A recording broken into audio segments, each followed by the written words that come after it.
There's a photograph you should know about.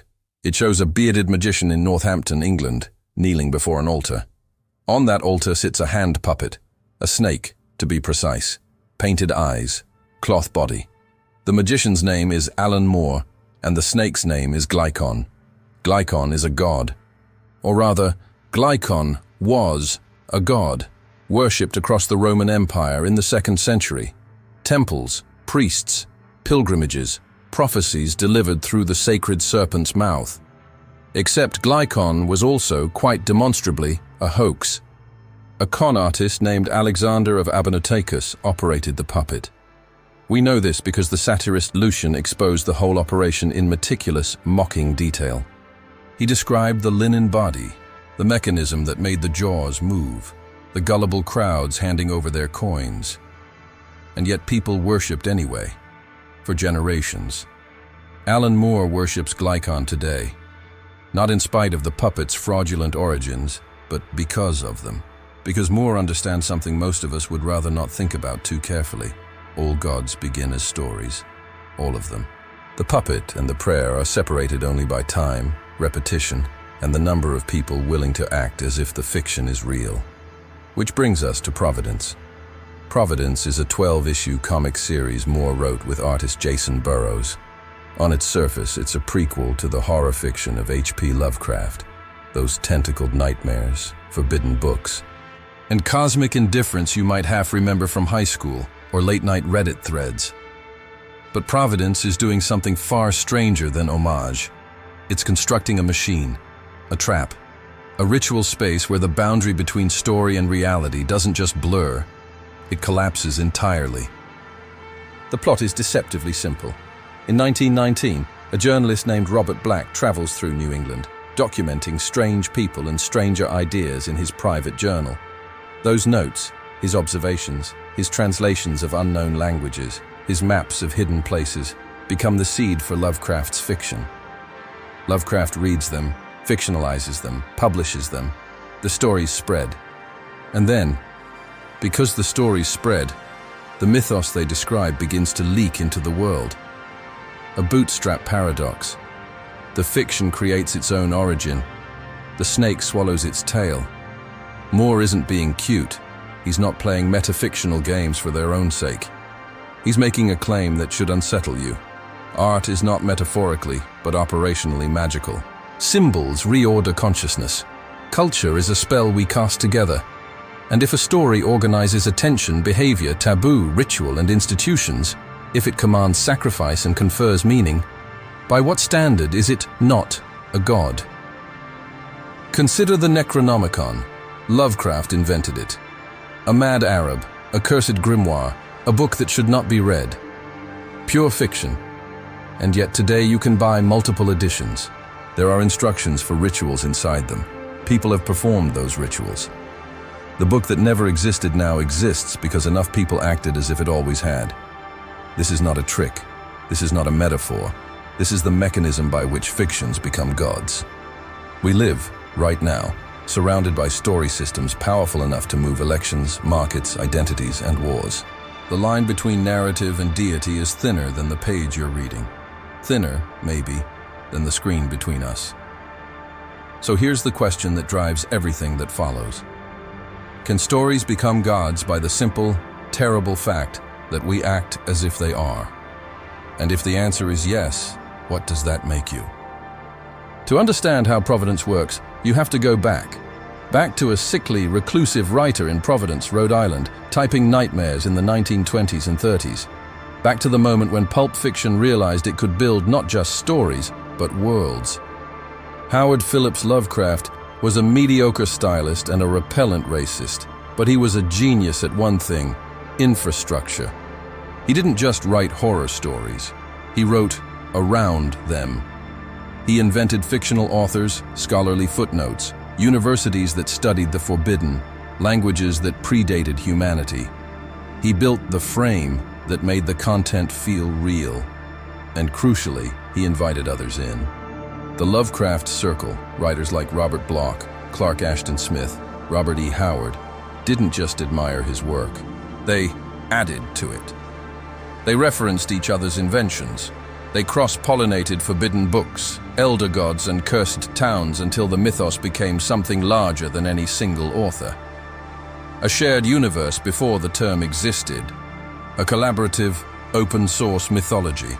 And then, after Lovecraft's death, August Derleth codified it, organized it, gave it a cosmology, a hierarchy, a canon. What had been loose, improvisational weirdness became a system, a theology. The Necronomicon, once a throwaway plot device, was given a full fictional history. Authorship, publication dates, surviving copies in named libraries. It became bibliographically real, even though it remained materially false.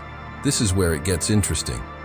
In 1977, a book appeared, the Simon Necronomicon, published by Schlangekraft, Inc. translated, it claimed, from ancient Sumerian sources.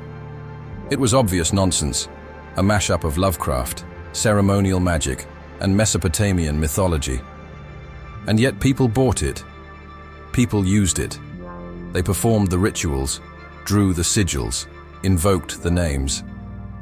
Because by then, the Necronomicon had been cited so many times, in so many contexts, with such scholarly effect, that its non-existence had become negotiable. Bibliographic mimicry, faux scholarship, the power of the footnote. If you dress fiction in the costume of fact, Latin marginalia, historical backstories, cross-references to other sources, you lend it ontological weight. The reader's mind doesn't ask, is this true? It asks, where can I find more? This is the inheritance Alan Moore steps into. Moore declared himself a magician in the 1990s, not as performance art, not as branding, as a factual description of his work. He describes magic as the manipulation of symbols to change consciousness. Writing, then, is a form of ritual. Every comic is a grimoire, every reader an initiate. Look at his body of work through that lens. Promethea is an explicit instruction manual for Kabbalistic magic, disguised as a superhero comic. From Hell is psychogeographic sorcery, mapping Jack the Ripper's murders onto the ley lines of London to argue that architecture and violence co-create reality. V for Vendetta gave us a mask that became the face of global protest movements, ideology as wearable spell. Moore doesn't write about magic, he performs it, and Providence is his masterwork. The trilogy begins earlier with The Courtyard, a single-issue story where an FBI agent encounters a language called Aklo. Not a code, a language that reframes perception itself. Speaking, it changes what you can see, what you can become. The story ends with the agent's reality unraveling.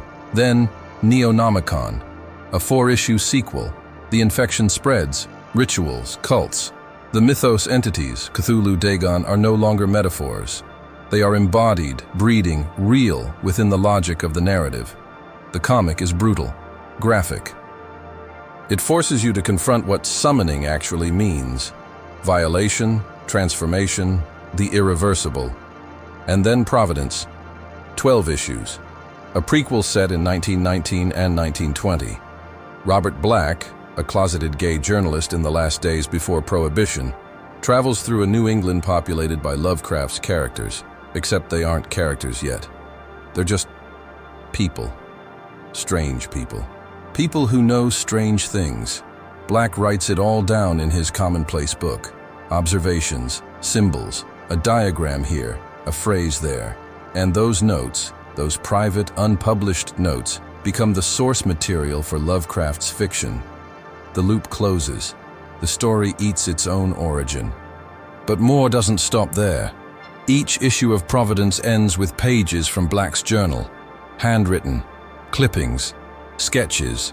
You, the reader, are holding the artifact. You are performing the same ritual attention that Black performed. You are the transmission mechanism. The comic trains you to become a scholar of something that doesn't exist, until your scholarship makes it exist. The title itself is a double meaning. Providence, the city where Lovecraft lived and died. Providence, the theological term, divine foreknowledge, the hidden structure of fate. Moore is suggesting that narrative is the providence guiding history, that the stories we tell don't describe reality, they organize it. This isn't new, it's ancient. In the beginning was the Word. Logos. The principle that language doesn't just name the world, it calls it into being. Every creation myth starts with speech. Every god issues commands that reality obeys.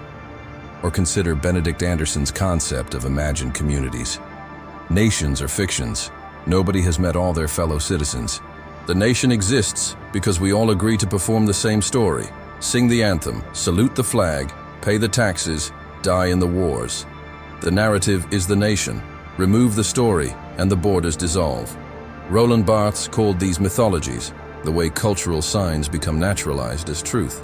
The way a picture of a black soldier saluting the French flag becomes, France is a colorblind meritocracy, erasing empire and exploitation beneath a feel-good image. Myth doesn't lie. It just makes you forget it's a story. Moore knows this.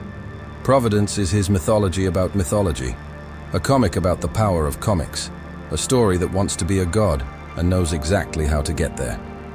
The question is, will we let it? So how does it actually work? How does a story, ink, pixels, electrical signals in your brain, acquire the weight of reality?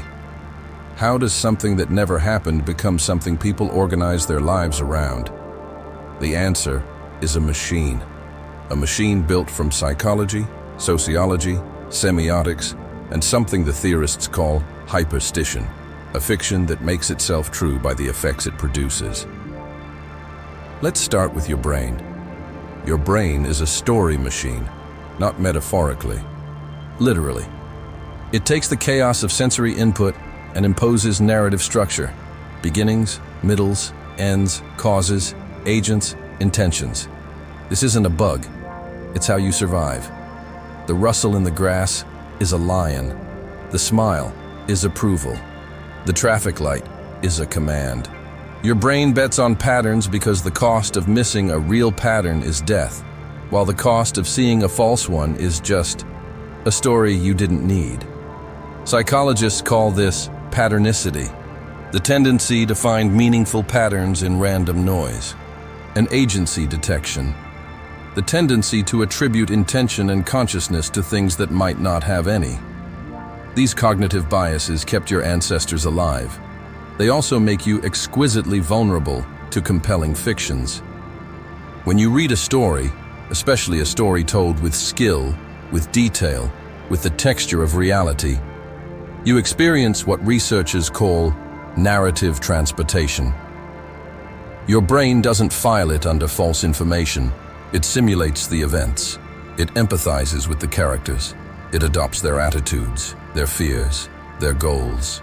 For the duration of the story, and often long after, those fictional experiences become part of your memory, part of how you understand the world.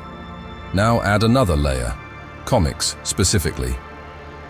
Scott McCloud's Understanding Comics teaches us about closure, the cognitive act of filling in the gaps between panels.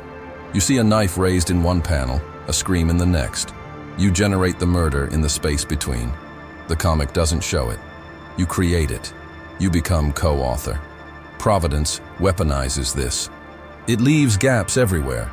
Symbols without explanation, connections implied but not stated, documents that reference other documents that don't exist. Your brain, trained to close gaps, fills them in. You do the work of making it real. But cognition is only half the engine. The other half is language.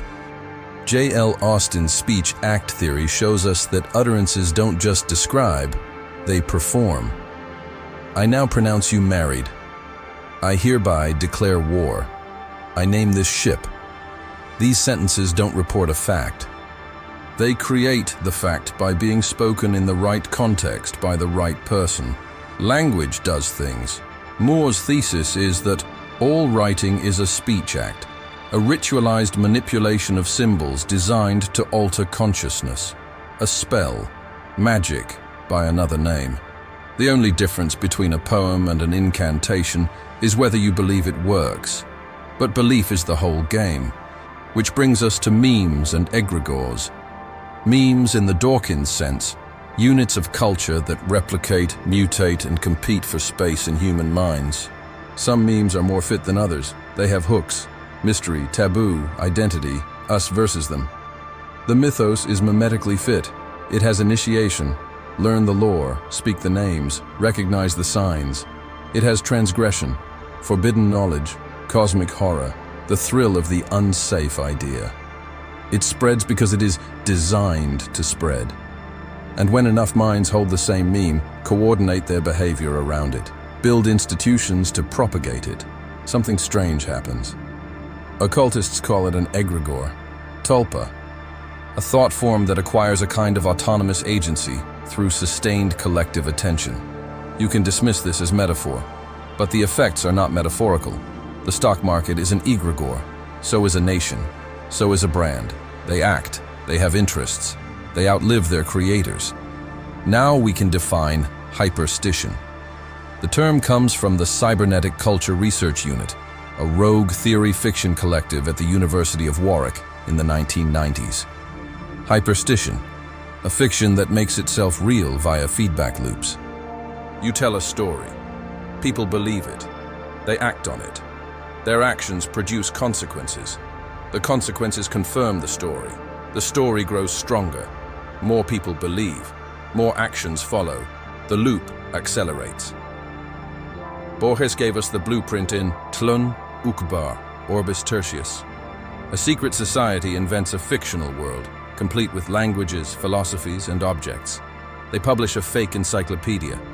The encyclopedia circulates. Scholars begin to cite it. Telonian artifacts begin appearing. The invented world starts replacing the real one, not through force, but through sustained, coordinated imagination. Providence enacts this mechanism step by step. Step 1. The fiction is framed as discovered knowledge, not "I made this up," but "I found this." Robert Black's journal, Lovecraft's translations. The suggestion that you, reader, are encountering evidence, not invention. Step 2.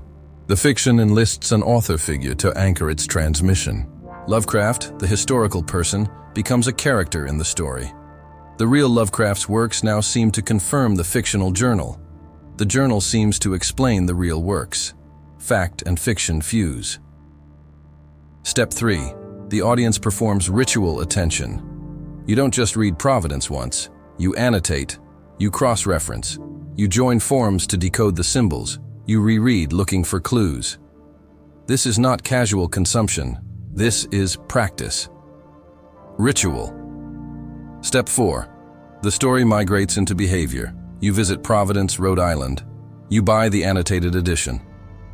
You recommend it to friends with the gravity of someone sharing sacred knowledge.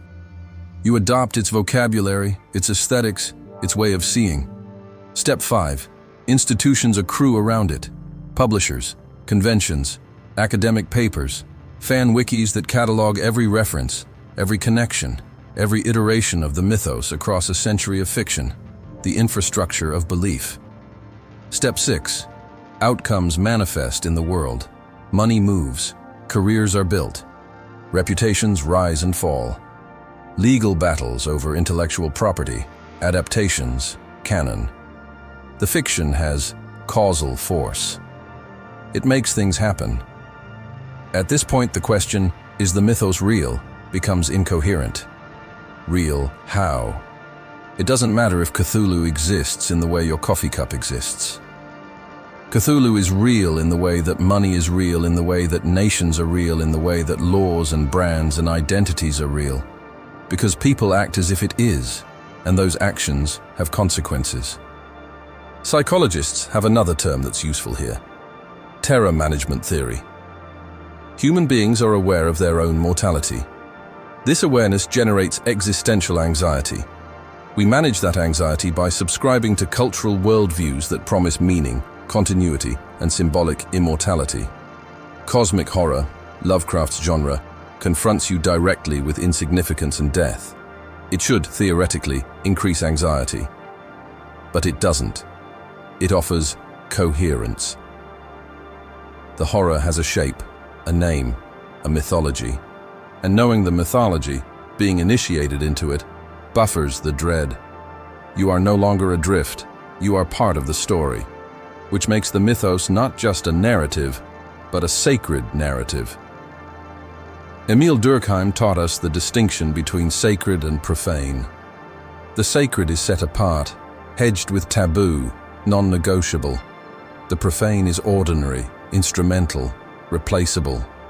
When a story gains ritual, taboo, and moral weight, when questioning it feels like heresy, when encountering it feels like revelation, it has crossed into the sacred domain. In Providence, the sacred operates as contamination. Knowledge is contagious. To read the forbidden text is to be changed. The contemporary term is cognitohazard, information that harms you by being known. This turns attention itself into ritual. Every time you look, you are participating. You are infected. You are spreading it. And then there's the time loop. Robert Black's notes cause Lovecraft's fiction. Lovecraft's fiction causes the mythos to manifest. The mythos ensures that Black writes the notes. Origin without origin. A story that always already existed because enough people acted as if it did. This is not a paradox you solve. This is a paradox you inhabit. And the moment you accept that, the moment you stop asking, but where did it really start? You are inside the hyperstitional loop. You are co-generating the god. The engine is running. The snake is eating its tail. And you are the snake. If Providence were just a comic, this would be an interesting intellectual exercise. A ghost story about stories. But it's not just a comic. It's a diagnostic tool. Because the mechanism Moore describes isn't ancient history or speculative philosophy. It's happening now. Everywhere. At scale. Look at Fandom. Comic-Con isn't a convention. It's a pilgrimage. Attendees travel across continents, spend thousands of dollars, dress in the sacred garments of their chosen narrative. They touch relics, first edition comics, screen-used props, autographs from the actors who embodied the gods. They participate in panels that function as sermons, interpreting canon, debating theology, excommunicating heretics. And yes, there are heretics. Propose the wrong ship, accept the wrong retcon, spoil the sacred text before the appointed revelation time. You will be cast out. There are schisms. There are orthodoxies. The Marvel Cinematic Universe and the DC Extended Universe are not entertainment properties. They are pantheons. And your allegiance to one or the other shapes not just your media consumption, but your identity, your social circles, your politics, your career. This is not a metaphor. It's a description. Now look at conspiracy. QAnon was an accident. An anonymous poster on 4chan spinning cryptic drops about secret cabals and hidden saviors. It had the structure of an ARG, an alternate reality game. Breadcrumbs, decoding. The promise that you, the initiate, could see what the masses could not. It was participatory fiction. Except the participants forgot it was fiction. They organized. They showed up at rallies. They ran for office. Some of them stormed the Capitol. QAnon shaped elections, policy, the boundaries of acceptable discourse. It didn't matter that none of the predictions came true. The story was emotionally true, mythically true, tribally true, and that was enough to make it operationally real. Or consider Slender Man, creepypasta. A tall, faceless figure in a suit lurking in the woods. Invented on a forum in 2009 with photoshopped images, pure collaborative fiction. Until 2014 when two 12-year-old girls lured a classmate into the woods and stabbed her 19 times. They told police they were trying to become proxies of Slender Man, to prove he was real. The victim survived. But the lesson is clear. Invented entities can command sacrifice. Now scale it up. The SCP Foundation, a wiki of fictional supernatural objects, containment procedures, and bureaucratic incident reports, written in the dry, clinical language of redacted government documents. Thousands of entries, cross-referenced, illustrated, iterated by a global community of contributors. It's fiction. Everyone knows it's fiction. And yet the Foundation has spawned video games, merchandise, film projects, academic analysis. It has an aesthetic, industrial, liminal, paranoid, that's leaked into fashion, architecture, and art installations. Some readers treat it as real, within a certain frame of play. They build props, they perform as agents. The boundaries blur not because people are stupid, but because immersion is the point. Or the backrooms. A creepypasta about endless empty office spaces, liminal, fluorescent, wrong. It began as a single image and a caption. Now there are hundreds of levels, entities, survival guides, explorers. And architects and set designers are building real spaces that evoke the backrooms. Spaces you can enter, spaces that are the story. This is the Necronomicon effect, updated for the internet age. Speaking of which, the Necronomicon never stopped. New grimoires are PDFs, they're wikis, they're subreddits, chaos magic sigils designed by teenagers on Tumblr, manifestation scripts on TikTok that millions have viewed and hundreds of thousands have performed, and thousands swear have worked. Fictional procedures adopted as practices, and if the practice produces a result, even a placebo result, even a result misattributed, that result reinforces belief. The loop tightens. Or take cryptocurrency. Bitcoin was introduced with a white paper by Satoshi Nakamoto, a person who may not exist. The mythology, decentralization, digital gold, sovereignty from the state, the future of money. None of this is technologically necessary. It's a story wrapped around code. But the story was compelling. People believed. They bought. The price rose. The rise confirmed the story. More people believed. Institutions built infrastructure. Now nation-states respond to it, regulate it, adopt it. A fiction about value became valuable because enough people acted as if it was. And all of this is accelerated by the platforms. Algorithmic recommendation systems are demiurges, lesser gods shaping the informational environment in which we live. They don't just reflect what's popular, they select for traits. Virality, emotional intensity, in-group signaling, outrage, mystery. They select for mythic fitness, a story that makes you feel chosen, threatened, and part of a secret awakening will always outcompete a story that says things are complicated and uncertain. The feed is a ritual drumbeat. Repetition sacralizes. The algorithm is a priest distributing liturgy, and you, scrolling, are the congregation, murmuring amen with every like, every share, every algorithmic endorsement of the story you want to be true. Then there's AI. We describe large language models with Lovecraftian language. The Shoggoth with a smiley face. Shoggoth, Lovecraft's formless, protoplasmic slave creatures that eventually rebelled against their creators. We use this metaphor in AI safety discourse. We write papers with it. We make policy with it. The metaphor shapes how we think about alignment, control, existential risk. Lovecraft's fiction has become our cognitive map for a technology that didn't exist when he wrote. The mythos is writing itself into the future. And it's not just Lovecraft. Every major mythology is being updated, scaled, and operationalized in real time. Fandoms function as secular religions, with canon as orthodoxy, creators as prophets, and adaptations as schisms. Conspiracy theories coordinate mass behavior. Brands generate imagined communities more cohesive than nation-states. Cryptocurrencies birth economies by narrative alone. AI myths dictate research priorities and regulatory agendas. We are living inside a hyperstitional arms race. Whoever tells the most compelling story controls the future. Not because the story is true, but because enough people act as if it is. Benedict Anderson's imagined communities, upgraded. You can now carry a passport issued by a micronation that exists only as a website and a Discord server. You can earn a living in an economy denominated in tokens named after dogs. You can fight in a culture war where the territory is fictional characters and the casualties are real careers. The map is replacing the territory. The story is eating the world. And here's the double edge Moore wants you to see. Not all hyperstitional gods are Cthulhu. The liberal democratic order is a story. Human rights are a story. Science is a story.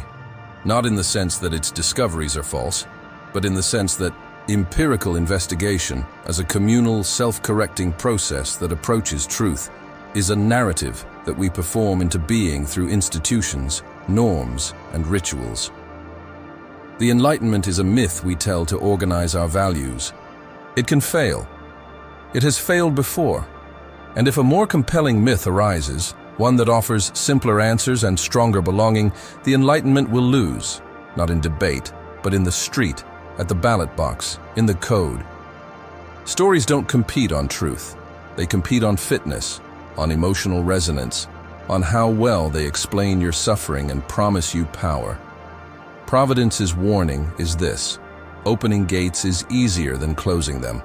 Summoning is simple. What you summon will have needs. It will demand feeding. It will grow. And the cost of abandoning it may be higher than the cost of serving it, because by then your identity, your community, your livelihood will be woven into its flesh. The algorithm's altar is always hungry, and you are what it eats. So where does that leave us? We've traced the arc. From Glycon's painted jaws to Lovecraft's cursed tomes to Moore's meta-narrative machine. We've unpacked the mechanism: cognitive bias, narrative transportation, speech acts, egregores, hyperstition. We've seen the evidence in our own world: fandoms, conspiracies, crypto, platforms, AI. The case is closed. Stories can become gods. They do become gods. They are gods by every functional measure. But Moore isn't interested in fatalism. He's interested in responsibility. William James, the pragmatist philosopher, taught us that truth is not correspondence to some static reality. Truth is what cashes out in consequences. A belief is true to the extent that holding it makes useful, livable, generative things happen. And by that standard, the stories we worship are true, not because they're factually accurate, but because they organize our lives. Which means we are choosing our gods every day. With every story we repeat, every myth we endorse, every narrative we fund with our attention and our time. The storyteller's duty, then, is not to stop telling stories. That's impossible. You might as well stop breathing. The duty is to be clear about what you're summoning. Every script is a sigil. Every meme is a spell. Propagation has costs, second-order effects, unintended consequences. If you tell a story that identifies an enemy, names a scapegoat, promises purification through violence, you do not get to disown what happens next. You are the priest who performed the summoning. The blood is on your hands, even if you only meant it as metaphor. But you are not just the storyteller. You are also the audience, the congregant. So ask yourself, what stories do you treat as sacred? Which ones demand sacrifice? Of your time, your money, your relationships, your peace of mind? Which myths enlarge you? And which ones shrink the world around you?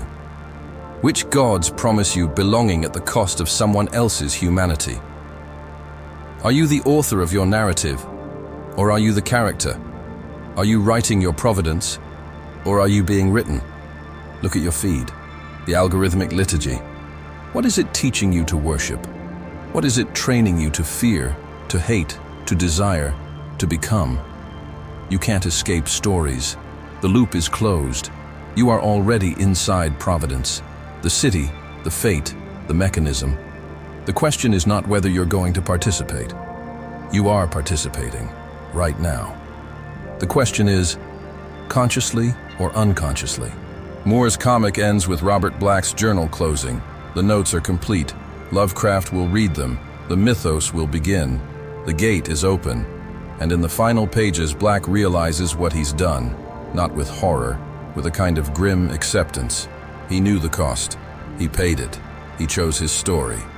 And then the camera pulls back, metaphorically, because this is a comic. And you, the reader, are left holding the book, the artifact, the grimoire. You've read the forbidden knowledge. You've learned the mechanism. You've been initiated. What you do next is not Moore's responsibility. It's yours. Close the book or pass it on. Forget the lesson or apply it. Sleepwalk through the myths that shape you or take the tools and build something new. There's a keyboard in front of you, a screen, a platform. You have the means to tell a story, and if you tell it well, if you tell it with craft and intention and emotional truth, people will believe you. They will act on it. Institutions will form around it. The story will have consequences in the real world, which is to say, you have the means to create a god. So here is the question Moore leaves you with. The question Providence was always asking. The question you cannot avoid now that you've seen the machine, because seeing it is the initiation, and you cannot unknow what you know. If stories can become gods, if stories are gods, which god are you feeding today? And what will it demand when it finally turns and looks at you?